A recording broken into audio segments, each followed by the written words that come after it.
ராமர் பட்டாபிஷேகம் ஏற்ற பின் ராமரை பார்த்து ஆசி கூற அகஸ்திய மாமுனிவர் அயோத்திக்கு வருகை புரிகிறார். அகஸ்தியர் சபையில் அமர்ந்ததும் அனைவரும் ராவணாவதம் பற்றி விவாதிக்கிறார்கள். அப்பொழுது சபையினரை பார்த்து ராவணன் வதத்தை விட லக்ஷ்மணன் ராவணனின் மகன் மேகநாதனை வதைத்ததே மாபெரும் வீர செயல் என்றார் அகஸ்தியர்.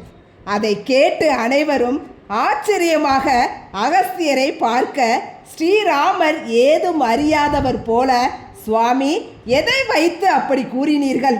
மேகநாதன் அவ்வளவு சக்தி உள்ளவனா என்று கேட்க அதற்கு அகஸ்தியர், ராமா, எல்லாம் அறிந்தவன் நீ, ஆனால் ஏதும் அறியாதவன் போல லக்ஷ்மணனின் பெருமையை என் வாயாலே கூற வேண்டும் என்றுதானே அறியாதவன் போல் கேட்கிறாய். சரி, நானே கூறுகிறேன். சபையோர்களே, ராவணன் மகன் மேகநாதன் தேவலோக அரசன் இந்திரனுடன் போர் புரிந்து அவனை வென்று சிறையில் அடைத்து வைத்தது யாவரும் அறிந்ததே. நான்முக கடவுள் பிரம்மா இந்திரனை விடுவிக்க மேகநாதனிடம் கோரிக்கை வைக்க, மேகநாதன் இந்திரனை விடுவிக்க வேண்டுமென்றால் தாங்கள் எனக்கு 3 அரிய வரங்கள் தர வேண்டும் என்று நிபந்தனை வைத்தான்.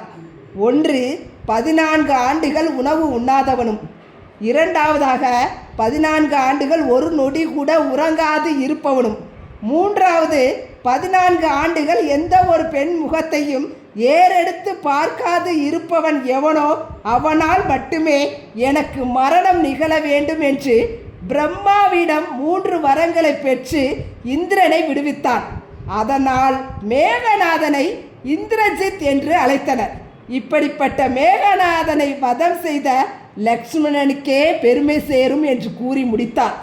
உடனே ராமர், சுவாமி, லக்ஷ்மணன் என்னுடன் 14 ஆண்டுகள் வனவாசம் இருந்தபோது அவன் எந்த ஒரு பெண்ணையும் ஏறெடுத்து பார்த்ததில்லை என்பதை நான் அறிவேன்.